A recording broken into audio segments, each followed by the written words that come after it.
முதலாவது அமல் சகோதரர்களே, நபி ஸல்லல்லாஹு அலைஹி வஸல்லம் சொன்னார்கள், மாமின் ஐயாமின் அல் அமலு ஸாலிஹ் ஃபீஹா அஹப்பு இலல்லாஹி மின் ஹாதிஹில் ஐயாம்.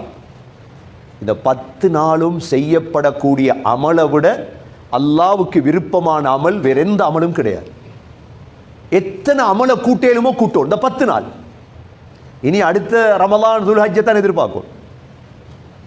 லேஸ் இதெல்லாம். முதலாவது அமல் நோன்பு. சரி, 9 நாள் நோன்பு பிடிக்க கிடைக்கல, அரஃபாவுடைய நாள் வருமே, பிறை 9ஆம் நாள் அரஃபாவுடைய நாள் வருமே சகோதரர்களே, அந்த நோன்பையாவது இன்ஷா அல்லாஹ் நாங்க பிடிக்கும். ஹஜ்ஜாஜிகள் அரஃபால இருப்பாங்க, நாங்க நோன்பு பிடிக்கும்.